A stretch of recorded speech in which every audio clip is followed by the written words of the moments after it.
अब देखो, आयोग ने अभी तक कोई डेट आगे बढ़ाने का बात करा नहीं है, तो फिलहाल हम अभी 22 और 23 दिसंबर को ही एग्जाम का डेट मान करके चलेंगे और उसी हिसाब से अपनी प्रिपरेशन को जारी रखेंगे।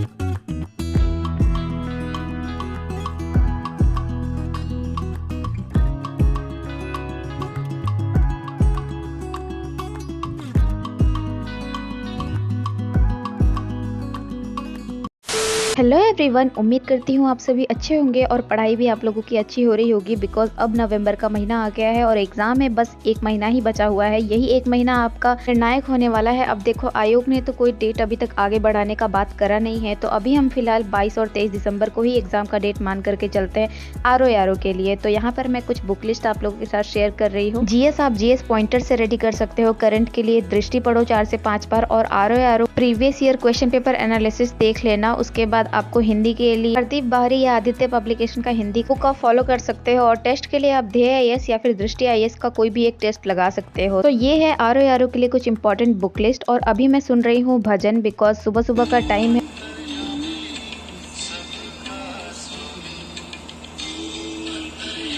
जब आप डेली प्रैक्टिस करते हो सुबह उठने का और सुबह में कोई एक भजन सुन लो तो मन इतना शांत और इतना अच्छा हो जाता है कि बस लगता है पूरी एनर्जी के साथ पढ़ाई किया जाए। सो मैं लग गई थी अभी सुबह सुबह रिवाइज करने के लिए। जो लोग आरओ का प्रिपरेशन कर रहे हैं वो अभी सारा एग्जाम छोड़ करके इसका ही प्रिपरेशन करने में लग जाए। बिकॉज देखो, अब आयोग का कोई डेट फिक्स अभी तक हुआ नहीं है। अगर पेपर आगे जाना भी होगा तो आयोग बताएगा ही नोटिस के थ्रू। सो अभी हम लोग बस वही डेट मान करके चलते हैं, पुराना डेट, और उसी के हिसाब से अपना प्रिपरेशन अच्छा करते हैं। और गाइज, अपने आप में बिलीव रखो, आप एग्जाम बहुत अच्छा जाएगा।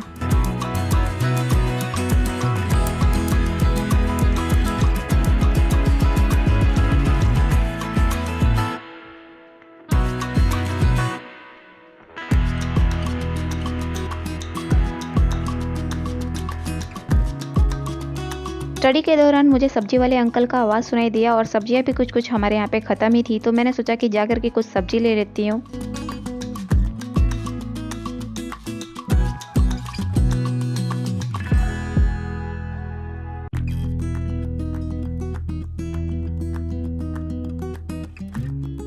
सब्जी तो मैं ले आई और मुझे भूख भी लग रही थी, तो मैंने सोचा कि चलो आज माइक्रोनी बनाते हैं और आप लोग के साथ भी शेयर करते हैं कि मैं माइक्रोनी कैसे बनाती हूँ। एक तरफ मैंने माइक्रोनी को उबलने के लिए छोड़ दिया और मीनवाइल इधर आकर के मैं थोड़ा रिवाइज करने लगी। रिवीजन करने के बाद फिर उसके बाद मैंने बीन्स का एक बुक खरीदा है, तो मैं डेली अभी इसको रीड करती हूँ, तो इसलिए मैं इसका कुछ टॉपिक अभी जो पढ़ना था उसको पढ़ी। फिर उसके बाद मैं चली गई माइक्रोनी बनाने के लिए।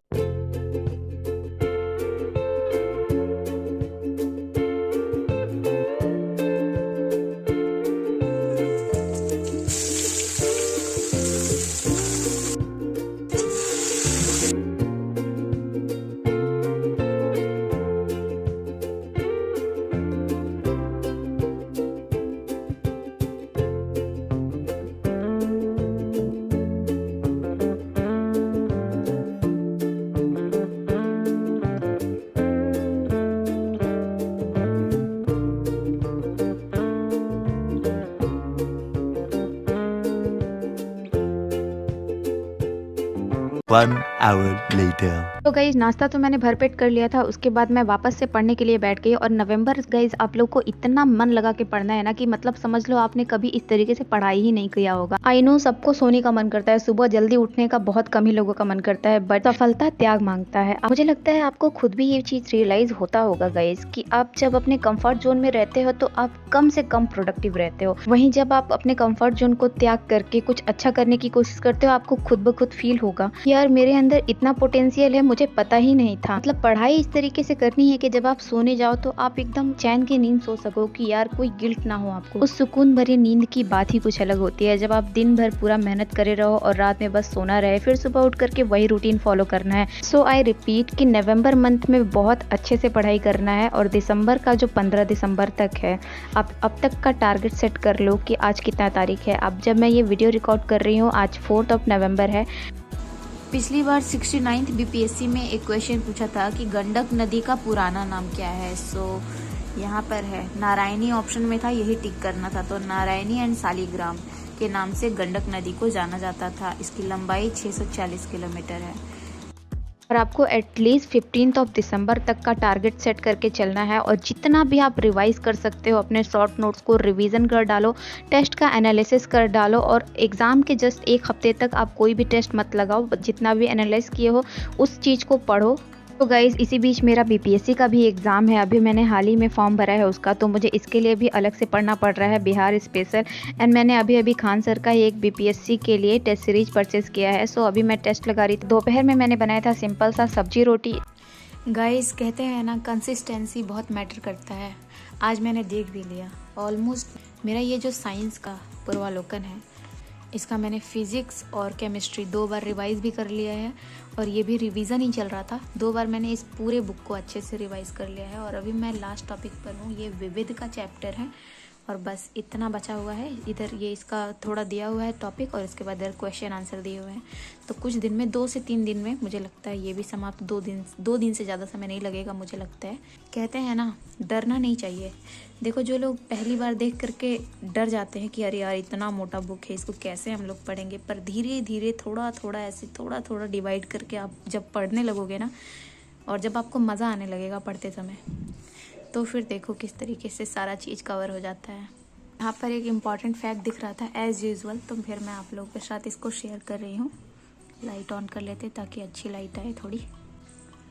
प्रमुख चिकित्सा उपकरण, ये ज़्यादातर मैच द फॉलोइंग में आते हैं। स्टेथोस्कोप या वन लाइनर भी पूछता है। स्टेथोस्कोप हृदय गति अर्थात हृदय स्पंदन की दर मापने में प्रयुक्त होता है। पेसमेकर हृदय गति अधिक हो जाने या कम हो जाने पर इससे सामान्य अवस्था में लाने में प्रयुक्त होता है। पेसमेकर हृदय गति से रिलेटेड है ये भी। स्पेग्नोमैनोमीटर, ये है ब्लड प्रेशर के लिए। सीटी स्कैन संपूर्ण शरीर में किसी असामान्यता या विकृति का पता लगाने के लिए, ठीक है। और ईसीजी जो टेस्ट होता है ये हृदय से संबंधित है। ईईजी जो है, देखो क्योंकि ना ईसीजी ईईजी इस तरीके का आपको दे देगा और फिर ये आया भी हुआ है वैसे पीवाईक्यू में, मैंने देखा है इसलिए मैं शेयर कर रही हूँ। तो ईईजी ये मस्तिष्क से रिलेटेड है, मतलब मस्तिष्क संबंधी इससे जांच होता है। ऑटो एनालाइजर ग्लूकोज, यूरिया या कोलेस्ट्रॉल की जांच के लिए। अब देखो एग्जाम में ऐसे ईसीजी ईईजी ऑटो एनालाइजर ऐसे एमआरआई इस तरीके से दे देगा और इधर फेर बदल करके लिख देगा, तो आपको मैच द फॉलोइंग करना रहेगा। सो इसलिए ये इम्पॉर्टेंट है।